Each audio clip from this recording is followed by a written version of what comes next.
All Three Beards Media podcasts originate from the Gravitate Co-working Studio, sponsored by Revelton Distilling Company.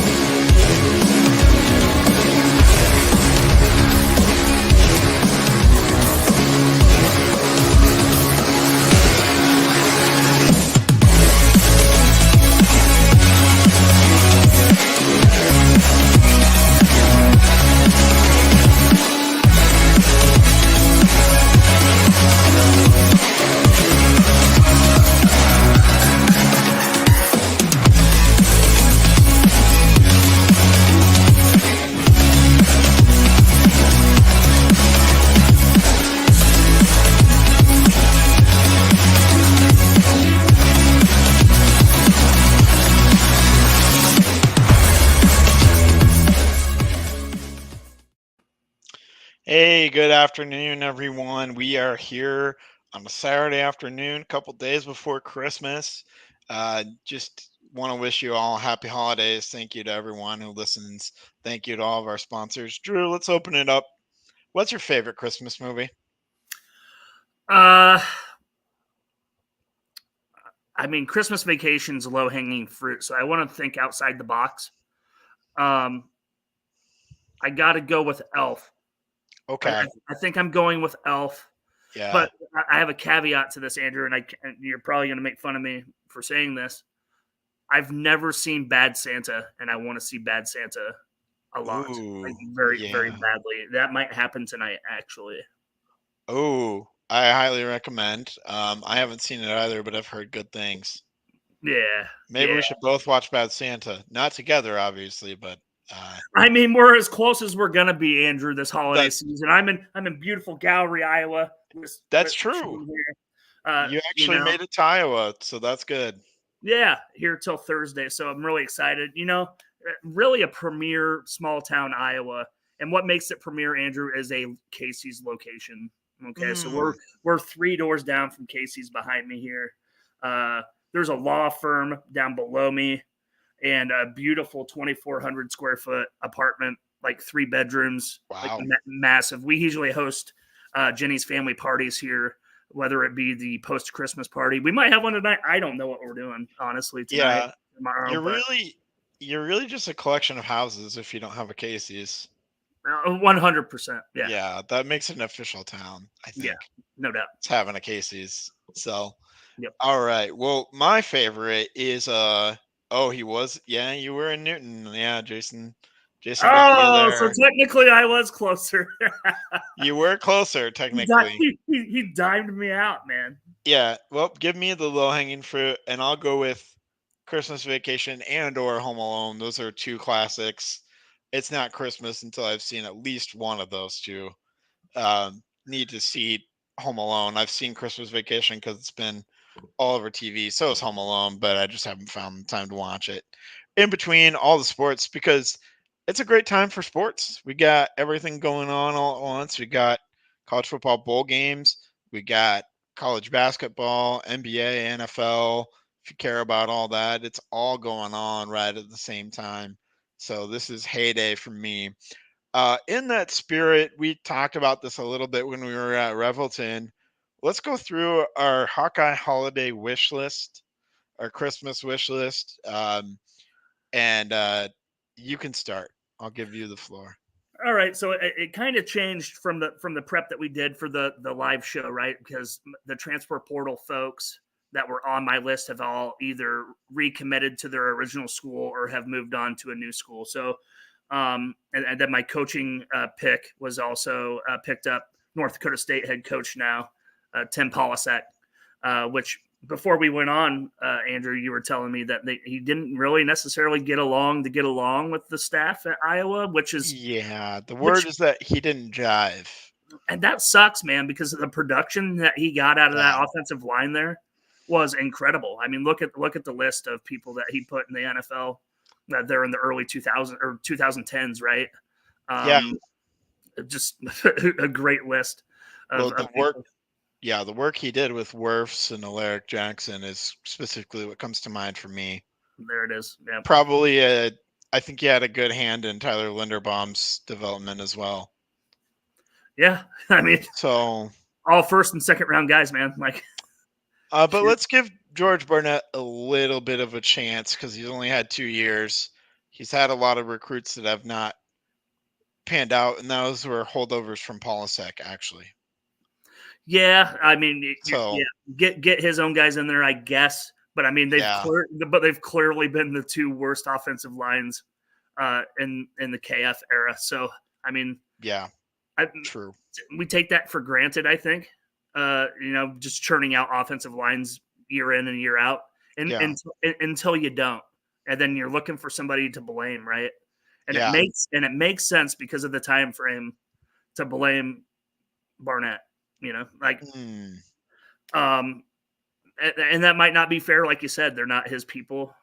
Not all of his people, no. And they were young. They're growing up. Yeah. So yeah. We'll see. But to get to something that's relevant, Andrew, about what I want Christmas wish list, I just want the University of Iowa to announce who the OC is. I want it to be official. I don't know if it's Paul Chryst. I don't know. But, I don't know. Yeah. I don't know if it's Joe Philbin. I don't know. I want to know. And there's no reason to not announce it, right? Like, what are they going to do? Is Alabama going to hire Joe Philbin as their offensive coordinator instead? Like, they're going to swoop in at the 13th hour, like the transfer portal stuff. Like, these are head coaching and coaching contracts. This is not players. These are people that are clearly not even being talked about in any of the other 49 states in the country, right? Like, either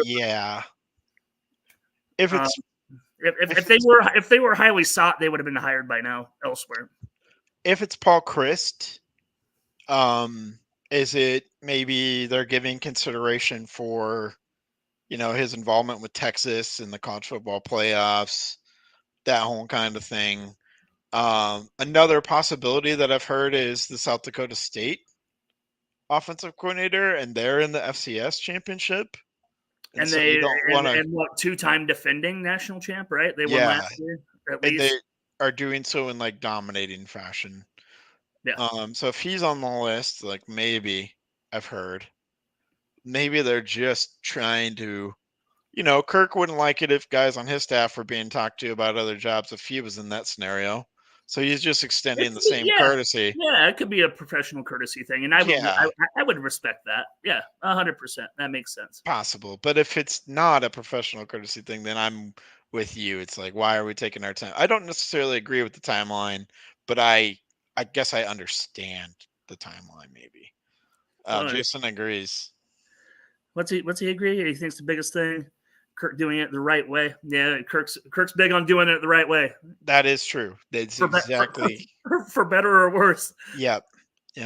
So, do you remember that old Chili's commercial? I want my baby back, baby back, baby back. Yep. Number 1 on my list. I want my defense back. I want my Cooper back, my Cooper back, my Cooper back. I want my defense back. Okay. And it sounds like there's a chance through Brad and the work that he's done with Swarm that we're going to get several key guys back, mainly on defense, because as we talked about in a previous episode, that's where a lot of the guys have decisions to make regarding the NFL. Now, I'm not breaking news, and I'm not saying 100% Cooper DeJean is coming back. And David Eichholt put out a good article today. It's like, yes, fans are frustrated by not hitting the transfer portal for guys, but the guys that we can re-recruit to come back for another year are really great options for us as a team. Luke Lachey back, Sebastian Castro back, Jay Higgins back, Nick Jackson back, Jamari Harris back, right? Quinn Schulte back, right? Put the entire defense minus Joe Evans, who has to move on. Cooper DeJean possibly. If you brought back everybody but Joe Evans, that's an amazing foundation for next year's team. And yeah, you're going to need that defense, Andrew, with these Pac-12 teams coming in, man. Like these juggernauts of Oregon and Washington and USC lighting up the scoreboard, right? I'd like to go through the 2024 schedule again eventually in this pod, Andrew. But yeah, like you bring the whole defense back. That's fantastic. Top five immediate defense in the country, regardless of who's coming to the conference and regardless of who Iowa is playing. Yeah, I completely agree. But the question to you, Andrew, is what do those defensive players have to play for this year? Which is why I want to go look at the schedule, right? Like, does Cooper DeJean come back for an 8-4 season and play in the Alamo Bowl? Like, is that what he's coming back for? He's coming back to be elite. He's coming back to dominate, and he's coming back to win. Andrew, like he's not coming back for a 7-5, 8-4 season with another piss poor offensive performance. Like, they're coming back to win, and how are we going to sell that? How are we going to re-recruit? Yeah, how are we going to re-recruit? That was a good word for it, Andrew. How are we going to sell that to these guys on the defensive side of the ball that we're playing to win? We're playing to win in 2024. Yeah. Despite these offenses, man, that are coming in, it's going to be fascinating to see UCLA in the Rose Bowl, right? Oregon coming to Iowa City. Is that right? Washington's coming to Iowa City, not Oregon, but yeah, Washington's coming. Yeah. So how would you re-recruit? Well, I think each and every individual one of those guys is a bit different scenario. But like in Castro's case, I think there's a strong case that he could improve his draft stock by coming back. Cooper DeJean, I think the coaches are probably going to get a hold of him and say, "Hey, buddy, there's not really much more you can do to improve your stock." So maybe that's a pipe dream, but maybe he really wants to come back. And like you said, he doesn't want 8-4. He thinks there's unfinished business. So I think a lot of it. And then the other thing is, hey, there's a 12-team playoff next year. That's a great point. I didn't even think of that. There's a 12-team playoff next year. We don't know exactly what the 12-team playoff is going to look like, and I'm not going to go out on a limb and say Iowa's making the 12-team playoffs. But is there a chance if all those guys come back and Cade McNamara is able to remain healthy for a full season, even with the schedule? Washington coming to Iowa City, going to Ohio State. You probably look at that as your two toughest games for sure. But it feels like, again, you're building something special. So anyways, I want my defense back. That's on my holiday list. Let's move to the next item on your holiday list for the Hawkeyes, Drew. Some defense in basketball. How about that? Listening to Fram post game after a double-digit win against what was it, Florida? Was it Florida A&M or UMBC? UMBC. Yeah. My boys up there in Baltimore County. You know, that's one county away from me. Like, what's his? Like, I don't get his motive in those comments, right? Because that's his team's MOs for his entire tenure at Iowa. Is light up the scoreboard and defense optional. That's the best way I can put it. Like, this is nothing new. Like, if we were to look back in the last decade of total defense efficiency numbers, I guarantee you Iowa's over number 100 every time. Probably I bet we have not had a top 100 defense ever in the Fran McCaffrey era. So like he's just now having this epiphany after they hung 98 on him or whatever it was. Like, I will fact check you. I'll fact check you on that, and I will say the years of Gazelle, Clemens, Woodbury.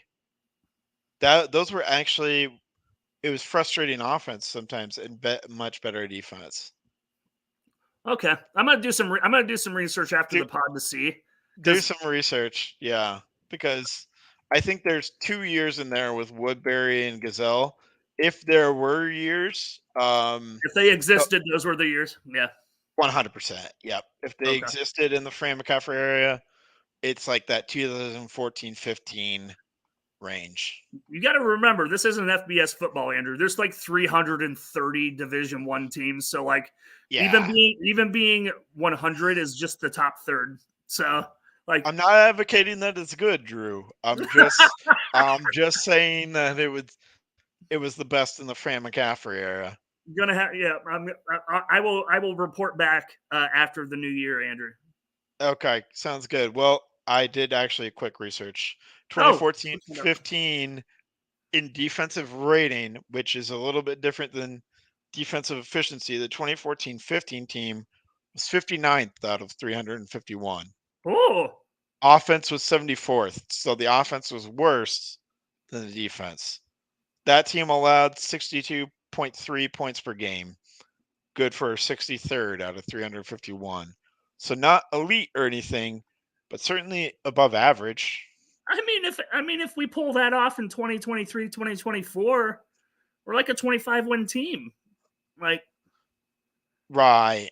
But I don't know as if we have the personnel on this year's team. And so that's what I think it is more than anything is the personnel, the way that it is.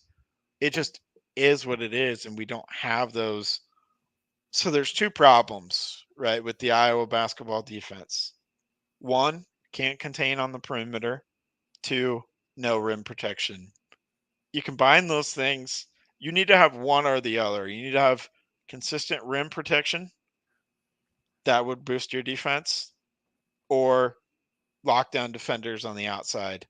And Iowa has neither one of those things going for them at this point in time. Yeah, Andrew. So, and the way I look at those two different scenarios, right, is one of them you can control and one of them you can't, in my opinion. You can control effort around the perimeter and placement and being mentally sharp, being where you're supposed to be on the court, etc. The other one, the non-controllable one, in my opinion, is the rim protection.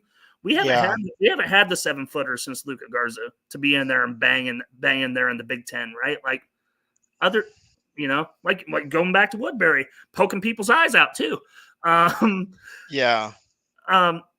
Just not anybody that has the physical stature, the 7'1", 265, like the person to do it, the person that could actually physically do it. Like they can be in position all they want. Yeah, the rim protectors that we have on this year's team are freshmen. True. They're Freeman and Dembele. So I think over the next 2 to 3 years, as long as those guys are on the roster, that's something that I was going to develop. But it's not there. It's there at times, but not on a. You can count on it throughout the entire ball game, because Ben Krikke, like his style, but he's not a Big Ten center. No, and that's not a knock against him. It's just that he's not a Big Ten center. And neither was Filip Rebraca, if we're being serious, right? Like, yeah, but I felt like there was a little bit more. They're both number fours. They're both number fours. Yeah, but I feel like Rebraca could hold his own at least because he was a little bit stronger, especially as he did it last year. Yeah, he did it. I feel like he was important, and there's at least some sort of resistance. Resistance there.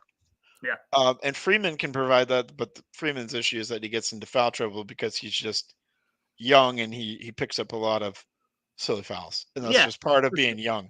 Yeah, no doubt. And learning your way through. So that's good. Next item on my wish list, and then we'll hit a break here. I know that Iowa's not going to dip into the transfer portal a ton, but if they're going to dip in for one thing and one thing only, I think they need a big-bodied X receiver, what I would call an X receiver, that 6'3", 6'4", that Brandon Smith type of wide receiver. Because I know that Caleb Brown is awesome. He's sensational, but he's like 6 feet tall. Yeah. Right. It'd be good to have another red zone threat, or a big bodied threat on the outside. And I know they really wanted that in the transfer portal last year and didn't quite get it, and ended up with Caleb Brown and Seth Anderson, which is, in my opinion, good, but I feel like there's room there because Nico's moving on. Deontay Vines has moved on. Jacob Bostic, I know the coaches were excited about him, but he's been injured a lot. Yeah. And then you have a big-bodied guy that was two of them actually, in Dayton Howard and Jarrett Bowie, that were true freshmen this past year. I just don't know if those guys are ready as true sophomores. If they are, then maybe Iowa doesn't need to hit the portal. Sure. If Dayton Howard's ready, then maybe Iowa doesn't need to hit the portal. But I think on my wish list is a receiver or two, because as we've kind of seen, and especially in the past couple of years, there's been games where we've thrown like one scholarship wide receiver out there. So depth is just a thing. We just need depth in that wide receiver room. Sure. So I don't know where that's going to come from, because as we talked about, there's scholarship limits. So I don't know where Iowa's going to have the scholarships available in order to get those guys. But I get the sense that maybe there will be attrition maybe after the bowl game for Iowa. Sure. And we talked about this pre-pod as well, Andrew, with the whole scholarship scenario. Maybe the whole idea of scholarship is reformed with the new NIL stuff. If these kids are getting paid 6-7 figures, man, like they can pay for their own $20,000 education. I'm sorry. Like, I don't see the big deal about that. You know what I mean? Oh, no, I totally agree with you. They're employees. But I don't know what benefits a scholarship brings as to just giving them, like NIL money. And certainly there's got to be some perks, or the people, the talking heads wouldn't talk about it, right? Like there's got to be something that I'm not seeing. Yeah. With that, because if we're worried about scholarship players, we're talking about people that are making NIL too. Not everyone that gets NIL though, like the NIL for like Caitlin Clark is way different than. I mean, that's not even a valid scenario, right? You know what I mean? Like, Yeah. There's levels to NIL, right? Like, funding. I wonder if Swarm even has to pay her. Honestly, like, you know. And not only that, Andrew. Like, if that's the case, we're talking about school turning into school employees at a public university. All that would become public information, right? Because we're taxpayers. Like, yeah, it would be public record. Mm-hmm. I don't see that happening. Yeah, I don't see that happening either. No. But I certainly get your point, and I think it's a good one, but I just don't see that reform. But within the limits of the current system, Iowa's going to have to come up with scholarships. Yeah, I mean, who's the wide receiver? Who's to say that Brad Heinrichs just can't pay the college bill and call it good, make it part of the deal? He probably could. I mean, you're only talking $20,000. He's magic. He can do whatever he wants. Yeah. So, all right. Well, I think this is a perfect opportunity to go ahead and hear from our sponsors at Revelton, Gravitate, and Kyle Lehman at Wintrust. So we'll do that, and we will be right back. Why take the best corn in the world and make it into fuel when you could make it into whiskey? That's the question that launched Revelton, Iowa's most visible and fastest growing distillery. Owners Rob and Christy Taylor embrace the grain-to-glass philosophy, sourcing ingredients locally and overseeing on-premises production and bottling at their facility in Osceola. One sip, and you'll agree that Revelton's handcrafted whiskeys, gins, and vodkas are the best you've ever tasted. And with the launch of their rye whiskey, made with 100% Iowa-grown rye and corn, and their new bourbon coming soon, there's more Revelton to love than ever. Iowa's own Revelton Distillery. ReveltonDistillery.com. The great thing about working from home is working from home. The worst thing is working from home, especially for face-to-face collaborations with customers and coworkers. And let's face it, coffee shop meetings are neither private nor professional. So skip the trip to Starbs and investigate Gravitate Co-working Space. For more than 10 years, Gravitate has provided large and small office and conference spaces perfect for hosting meetings, workshops, or other events, as well as private phone booths for confidential conversations. Plus, all spaces include secure fiber internet, free coffee, and access to a kitchenette. All you need is your laptop. Gravitate does the rest. And renting space at Gravitate is surprisingly affordable. An hour of office space costs about the same as venti caramel macchiatos and breakfast sandwiches for two. Daily and monthly rates are also available with no long-term commitment. Learn more at gravitatecoworking.com. That's gravitatecoworking.com. Are you in the market for a new house and unsure of the mortgage process? Want to know that you have someone looking out for you? Kyle Lehman from Wintrust Mortgage is a down-to-earth, knowledgeable lender who can be there for you in your corner. He can work with you in any of the 50 states and is just what you need to expand your home search. Kyle will work with you through the entire process with little to no work from you. Take the worry of the mortgage process out of the equation so that you can focus on looking for your dream home.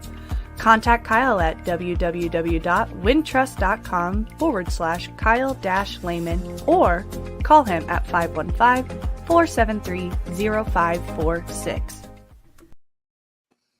All right, welcome back in. All right, let's continue. Hey, did you want to celebrate another holiday? Because it's Christmas, but today is also Festivus, as I was reminded. Yes.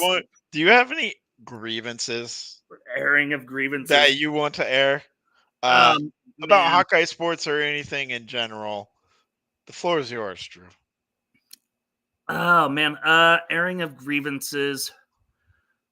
So I said this the other day on the drive, KXNO to the drive, that people in their souped up trucks at work, like we have a very tight parking garage, right? So like it's literally like a lane and a half of space. And these people take the time to block the whole way, coming into work, leaving work, to back in their fucking truck.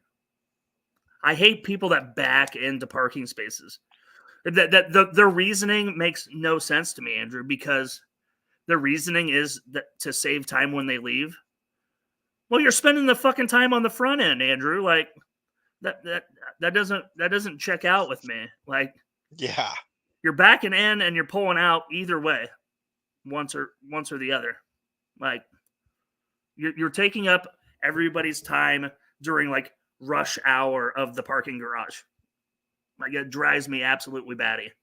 Like it already does just the concept of backing into a parking space. But then when you're talking about at work, when you're blocking everybody else arriving at work, like we have time hacks of like getting into the office. I have an 8:00 meeting, whatever. Like just pull into the fucking lot. Like take your time getting home. Like whatever. That pisses me off. Yeah, I'm with you. There's also certain areas of like Des Moines, and I'm sure other cities have this too, where there's back in, like all the parking on the street is back in only. That's wild. I do not like in the East Village of Des Moines. Yeah. There's certain spots where it's like you can only back in. It's like I will do everything that I can to avoid it because I don't want to be that person that you just talked about. It's awful. It's awful. Yeah, I don't like that at all.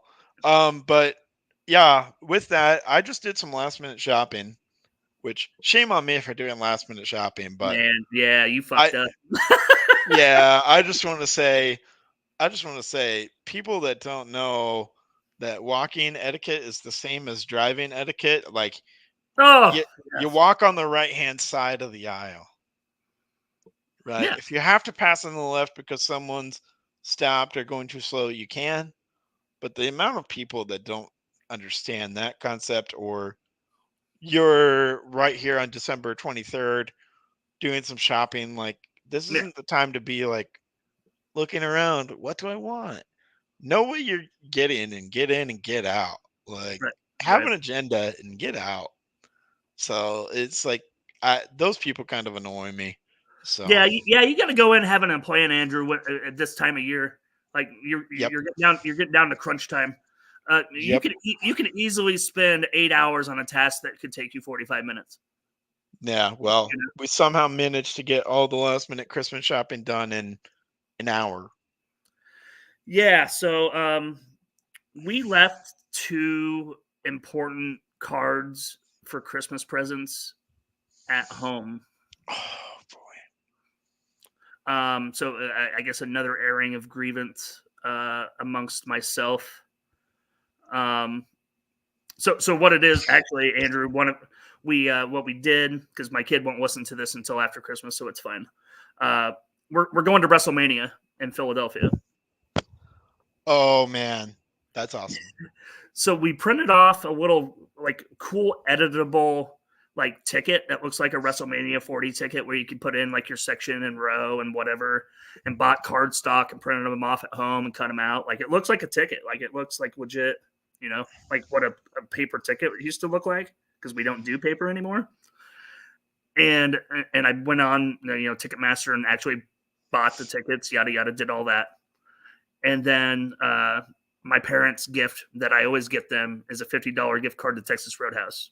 Oh, because my old man's birthday is the 28th as well, and they always go on his birthday. So I basically cover their meal for the most part, minus inflation these days. But $50 gets you pretty far for dinner for two at Texas Roadhouse. So depends on where you go. Yeah, Texas Roadhouse, that dinner for two, that should work.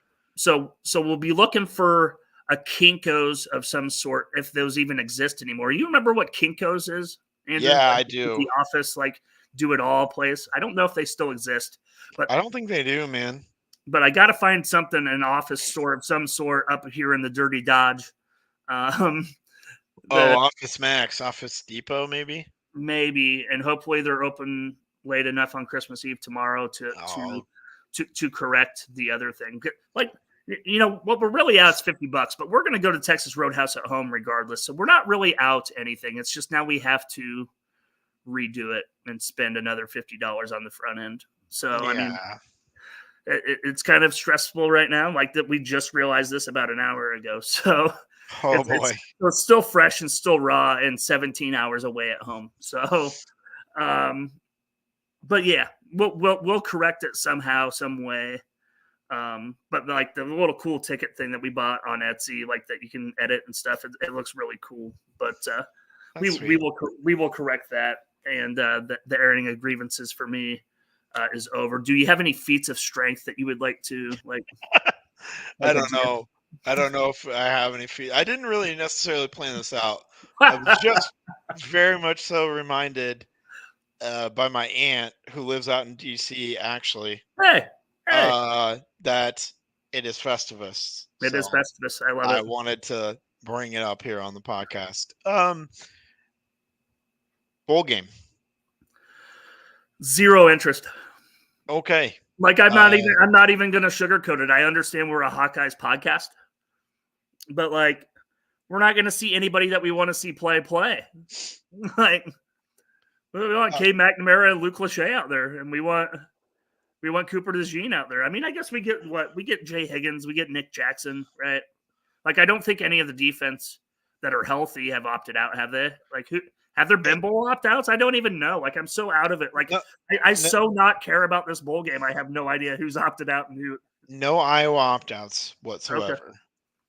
Which is it's because the rest of the roster is going to be back next year, and like have or like no draft hype. There's one very important person that will not be back next year that we get to watch for the very last time. Tory Taylor. Yes, exactly where I was going with this. Woo! All right. One more time for our favorite, favorite Australian punter, until the new Australian punter that we just got comes in and amazes all of us. So, yeah, let's talk about a little bit about the recruiting class. Have you dug into any of that at all? Andrew? Yeah, I'm glad you brought it up. It's a good recruiting class. We did get that punter from Australia. Hang on, I'm just pulling up Hawkeye Insider as we speak so that I can look at our 247. He's from the same program as Tory Taylor, right? And they kept it hush hush this whole time. Pro Kick Australia is the name of where Tory Taylor came from, and now I do not want to forget his name because I'm going to have to remember it for the next 4 years. Tory Taylor is way easier. Tory Taylor is a way easier name to pronounce than the incoming guy. Reese Dakin. Exactly. I want to, and I'm probably butchering that. like Reese, as in like it's spelled like Reese Hoskins, right? Like and Yeah, like first Reese baseman. Hoskins. That's why I'm saying Reese. Yeah, yeah, Because yeah. I'm assuming it's pronounced the same way, but I could be wrong. Yeah, I think you're right. Okay. We'll find out. We'll find out. Friend of the show, David Eichelt, will be talking about him shortly, I'm sure. Yeah, I'm sure. But man, according to 247 Sports, we brought in 7 4-star rated recruits. 7? 7 in Holy one class. And then there's a couple other guys that we have that are riding that line where they're like there's 4 other guys that I would say that like a 90 overall rating is 4 stars. Yeah, There's 4 other guys that are 89. So it's like they're right on that borderline of where they're 4-star, 3-star. I don't want to get caught up in like 4-star, 3-star because really when we're talking high school kids, it's really just about like how they developed like in their bodies really I think dictates a lot of that. Some of that is tape and how they've played, like you can see it, but a lot of it is their physical attributes, their height and their weight meshed with their tape. sure. Right. But Iowa's really good at developing. So we know that these 3-star recruits, like they're nothing to sniff at because Iowa's going to take these guys and most likely develop them. I don't know how far you've dug in. Do you have kind of, a guy that you like the most and maybe like a sleeper? No, I not really. I mean, I'm intrigued by the 4-star quarterback Yeah. out of Florida. I'm intrigued by that ploy because he was considered like the number 3 or number 4 dual threat, I think. Yeah. In the And class. he has legit track speed. He's beat out a couple other 4-star receivers and corners in the 100-meter dash down there in Florida. That's pretty wild because he's good. Those are fast folks down there. That's where they go get speed is Florida. Yeah, it's gonna be something to behold because he's a lot more developed as a runner than a passer. If you told me we have like a 75% Lamar Jackson, let's put that as a comp. Like, give me 75% Lamar Jackson. That is like the best quarterback we've ever got. Yeah, I don't know what the comp is. I will say that just with quarterback recruiting in general, Marco Lanes III, he may not have the same speed as James Rezar. That's who we're talking about. Yep. In the 2024 class, but there is mobility. Man, there's no Nate Stanley statue back there. And then that we just landed Jimmy Sullivan, in my understanding, in 2025, my understanding is that he has mobility to his game as well. So with all the quarterbacks in the last 3 classes, you're seeing a trend to where Iowa has recruited guys that at least have a CJ Beathard level of mobility to where they can of where they can maneuver a pocket, run for a first down at a minimum. I mean, that's like a basic necessity of playing football in 2024, Andrew. Like, I agree. You got to be able to move and develop plays downfield and break up. You know what? That's another thing. Now that you bring that up, like our receivers don't break off routes when it's necessary to make a play. They continue the route through the duration of the route. They don't come back to the ball. They don't break it off. They don't curl like to alleviate pressure. Like they run the route to its completion. Yeah. Like 90% of the time. And that is on that sort of a thing is on 2 people, offensive coordinator and a wide receiver coach. Yep, sure is. So with whomever the next offensive coordinator is, I feel like they're going to be much better at, teaching wide receivers exactly what you're talking about, but the initial routes that they're going to develop for those wide receivers are going to be a lot better than what was initially given by Brian Ferentz. Yeah. So that's my reason for hope and optimism. Sure. Is because someone that comes in is going to develop a better, what we call a route tree. Yeah. Yeah. That's the technical term for it. I don't know how else to put it. Sure. There's a different combination of routes that you teach receivers based off what your offense is. Yeah. The next offensive coordinator is going to develop a better route tree for the wide receivers, is my belief. It's not going to look entirely different, but it's going to be better organized. Sure. I'm not saying air raid spread or anything like that. I just think it's going to be improved in that regard. For sure. No, that would be great. I Yeah. agree. But I think, I think the quarterback room in general, Andrew, like I was saying, is the highlight of the recruiting class this year. Yeah. And like, I'm intrigued in like, how are they gonna evaluate those guys? Like, how are they? Where is, where's our current quarterback room gonna be after these guys come on the campus? Like, yeah. or, Well, I mean, I think there's going to be a battle after, Cade leaves. I think it's going to be a 3-quarterback battle. And I know you're not going to like one of the names, but it's going to be a Deacon Hill, Marco Lanes, James Rizar battle after that. And I think it's going to be an open and completely fair competition that I don't think Deacon's going to win, but he deserves to be in the competition just because he won enough games this year. He deserves to be in the competition. man, you sound like Kirk Ferentz right now. I do. I do. Spencer Petras won 10 games. I agree. I'm not hoping that Deacon wins the job. And in fact, I would say most likely he's not going to. But you're gonna throw him in there probably as part of the competition. But I do think inevitably the quarterback after Cade will be either Marco Lanes or James Rizar. Probably Marco, because I think Marco is the best combination of mobility and skills as a passer at that point. I think it will probably be Marco, unless James Rizar just absolutely blows it away in terms of quarterback development in his 1 year at Iowa. I understand your point, Andrew, but I do not agree with it. Like he should not be like, that's saying like, don't take this the wrong way, and this is not a politician show, but just because Joe Biden is the incumbent president doesn't mean he should run or be the candidate, right? Like, you could say that about George Bush, you could say that about Barack Obama, you could say that about anybody, but just because Biden's in there now, whatever.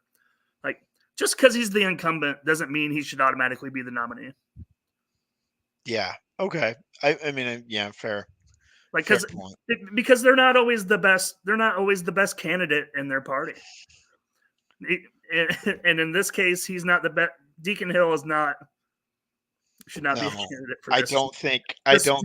Just because he's been like left out to the wolves because K. McNamara got hurt, because we would have never seen Deacon Hill, and he probably would have entered the transfer portal. Well, right? He's going to go to Fordham before we talked him into coming to Iowa. Oh, Jesus. Yeah, we really pulled out some strings there. Well, I mean, could have been worse. We could have rolled with Marco as a true freshman.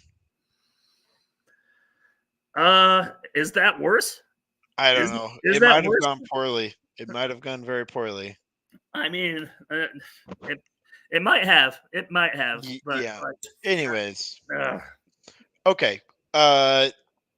You like the quarterback in this class?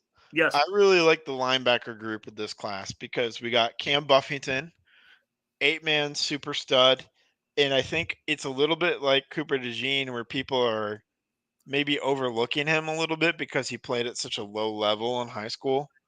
Sure. He's a high level athlete. Okay. He's a 4-star recruit for a reason. And we also have Derek Weiskopf, right, from Williamsburg. And then you have Preston Reese as well, who's a high linebacker, athlete linebacker. 3 stud linebackers in the same class. And I love that because it reminds me a lot of the Morris, Hitchens, Kirksey group that was all together all at the same time. Yeah. I'm not saying that this group is going to be as good as that group. Maybe they won't be. I don't know what type of linebackers each one of those guys are. But I certainly think Buffington and Weiskopf, especially after next year, it depends on, who comes back. But I certainly think that as like sophomores, we could see all 3 of those guys on the field as in the linebacker crew. You also factor in Ben Keeter, who's already on campus with like Buffington and Weiskopf, and the linebacker room sounds amazing. Like there's not going to be any drop off once again. Like there was no drop off from Campbell to Higgins. I think Seth Wallace and Phil Parker have done it yet again with the linebacker room, where it's just that pipeline is just going to keep on coming. Yeah, it is the most underrated position group of the Phil Parker defense, honestly. I think so. I mean, there's been so much hype on the secondary year in and year out. Riley Moss, Josh Jackson, Desmond King, all those guys. Like I'm forgetting like a dozen at least, and rightfully so. Thorpe Award winners. But yeah, man, like just quietly, Jack Campbell, Butkus Award winner.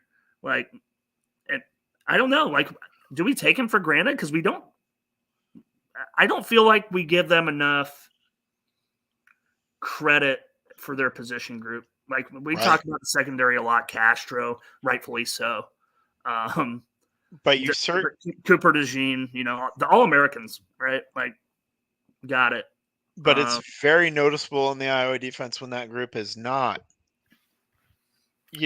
when it's not playing at a high level. That is very, very noticeable. Oh, 100%, especially when you're facing, scat backs that catch the ball out of the backfield. They run those L routes is what I call it. I don't know what they're actually called, but they bounce out and back up to the center. Like I'll call it the Saquon Barkley. Let's call it the Saquon Barkley, just for the angle. Yeah, the angle. Yeah, HB angle on Madden, if you will. HB angle. I've totally played too much Madden in my lifetime. I know all about the angle routes, man, because I spam that. So yes, the Saquon Barkley angle routes, like just get ate alive because they can't read. Right. Can't read the play, but. Yeah, I mean, underrated position group in the last decade for sure. 100%. So yeah. All right. Well, let's. I don't know if it's time to end this podcast, but one thing you want to see from Iowa in 2024, your Iowa New Year's resolution, if you will. Resolution. It's not necessary. No, I think I'm going back to wishes, but man, okay. I want to see the Iowa women in the title game again. We haven't talked much basketball today, so I wanted to throw that in there. Okay.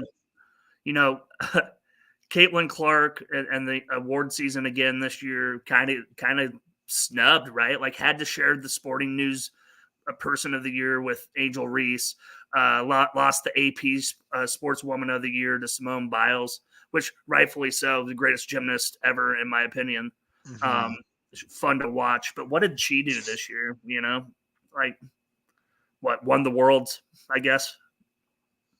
I don't know. I couldn't even quote her accomplishments.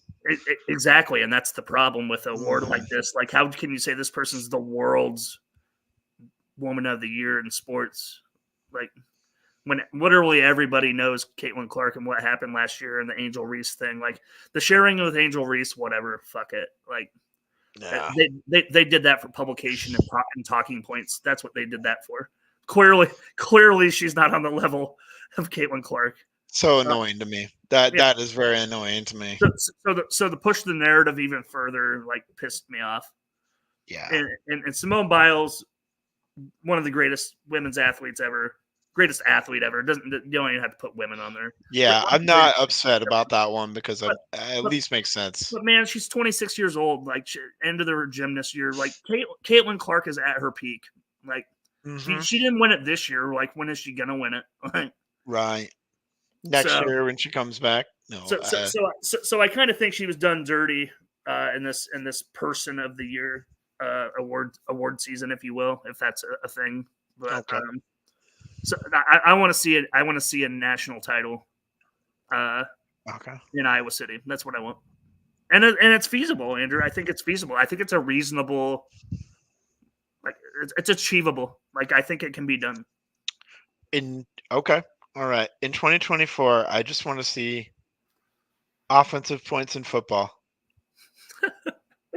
We're gonna wait a long time for that, man. Fucking August. I want to see multiple touchdowns in multiple games this season on offense. Mm. I want to see that. Who's And gonna be scoring him? well, hang on. I mean, I guess this goes hand in hand with my resolution: a 100% fully healthy year out of Cade McNamara. Because if we get that, I think my vision of multiple offensive touchdowns is a lot more realistic. Yeah, I mean, I think if we get 100% healthy Cade McNamara and Luke Lachey and everything else remains in place, the defense comes back. I think the ceiling is a top 12 team to make the college football playoff. I really do. Like, yeah, Caleb Brown is gonna just.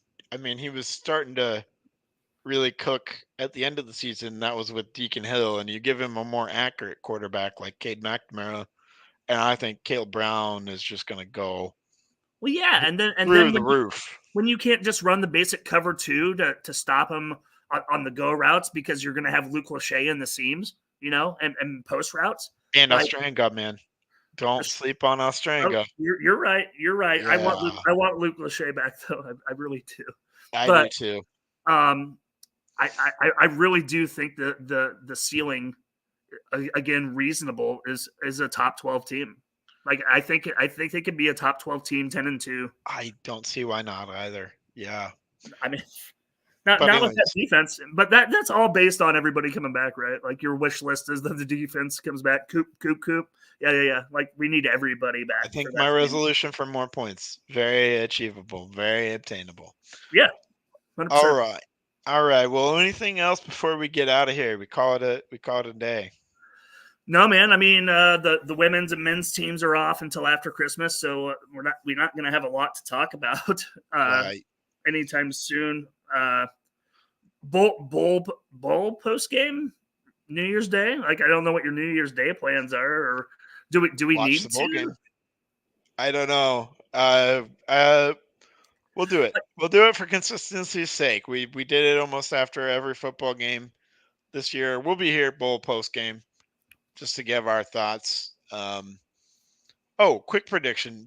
Just give a prediction on the bowl game. I know you're not the most interested in it, but just your quick prediction. I'm going to bet the under. Okay, good bet. Based on the fact that the defense is, other than DeJean's not, playing, obviously. 17-7 Tennessee. I think Tennessee's just the more talented team. Yeah. I don't know. They've had a couple of opt-outs. But man, like transfers. Ton of opt-outs. Yeah. So I mean, I don't even know. Like, I know the line opened at like 8.5, I think. 8.5, 9 points, Tennessee. Yeah, it's still there.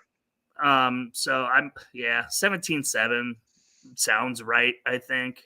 Like, okay. I mean, we don't have the quarterback, we don't have the tight end. Like, I don't know. We don't have the team at full strength would be an awesome game to watch. Yeah. But that's just not the case. So I don't know, man. I think this is going to work out in a lot of ways. It's going to be similar to that game against Kentucky that we played last year. I was going to say the rematch. Yeah, last year's game against Kentucky. I think Tennessee will score. I think they'll find the end zone. 13-7 Iowa. Okay. Under. I think Deacon Hill and the guys will find a way to move the ball because, like you said, there's been a lot of opt-outs. There's been a lot of transfers for Tennessee. Yeah. And it's like a lot of their first-team defense guys. Sure. So they're going to be playing a lot of backups. Not that Iowa can necessarily exploit that the best with their offense, but the chances of them, backups are backups, man. They're backups for a reason. So yeah, it's extremely hard to handicap these games of people you've never seen play. It's like It's like betting on a spring training baseball game. Just don't do it. But I'm a degenerate and do it anyway because it's baseball. Well, so I just feel like once again, Iowa is going to come into this with a sense of, hey, we may not be playing for a national championship, but this is our chance to play together with everybody that is not injured to play one more time with each other. When I feel like Iowa is taking a more serious approach to this game once again. So Yeah, I don't know. and, Because and I feel like how many duds have we laid though in these bowl games when we think that's the case? true. And then Florida trucks us in the in the previous Citrus Bowl or whatever. Like True. just not even close. Or the last time we played Tennessee in a bowl game, Joshua Dobbs ended Jake Rudock's career in Iowa City. Like, it's brutal, absolutely brutal game. Sure. I'm leaning towards that kind of. I'm not leaning that's towards okay. that. That's okay. I hope you're right, man. But like I said, like I have very little interest in it, but I'll be watching it. It's New Year's Day, man. Like, right. What else am I gonna do? Yeah, and it's just gonna be, that at least is gonna be the fun part of the bowl games because the playoffs will be going on too. Real quick, just give me your playoff predictions. Man, that's tough. I think Washington has a legitimate chance to win the whole thing. I mean, the way they played Oregon in both of those games, man. Like, I think Penix has enough weapons that they can score with anybody. What was the other side? I mean, I guess you're talking Texas. Yeah, you're talking Texas, Washington, Bama, and then Michigan. Bama, Michigan. Yep. I think Bama's going to cook Michigan. I think they're absolutely going to truck them. Yep. Like, I think it's Jim Harbaugh's swan song. I think it's Jim Harbaugh's last game as a Michigan head coach. Yeah, man, I'm going. Yeah, I gotta go Washington, Bama in the final. Okay. And I wouldn't be surprised if the total in that game was like 67, and I would still take the over. Wow. I'm gonna go Texas, Bama rematch. Okay. And Texas is gonna take care of Bama once again. Texas Bama was one of the best games of the season. Texas ended up winning. And I think Texas is going to bring it home. And we're going to see that beautiful Paul Chryst influence on that offense. And we're going to bring that to Iowa City. Let's go. Okay. There's the angle. Zing. I'm cheering for Paul Chryst. So yeah. Okay. Let's go. Fair enough. Future Iowa offensive coordinator Paul Chryst. Like, I'll tell you this, Andrew. Either way, I'm rooting for the winner of that game, whether it be Washington or Texas. That's who I'm rooting for. That's my rooting interest. Totally. Yeah. I would prefer Washington actually to win. That's not what I would think will happen. I'm going with Texas because I think that's what will happen. Yeah, I mean, I think it's the best game between the two. Texas, Washington. I think Alabama is going to absolutely outclass Michigan. I think it can be a double-digit game. Yeah, if you think Bama, Washington, you should, because that's the underdog in both. You should. All right, you should go for it. You should. Because it's plus money, man. It's the underdog in both scenarios. So, all right. Well, it'll be interesting to see how it all plays out. We've appreciated all of you listening to us in 2023 when we started this podcast. We will see all of you next year. So happy Festivus, first of all. Merry Christmas, whatever other holiday you celebrate. Happy New Year as well. We will see you again on January 1st after the bowl game. So we will see all of you in 2024. Appreciate y'all very much. Appreciate our sponsors and have a great night and go Hawks. Go Hawks.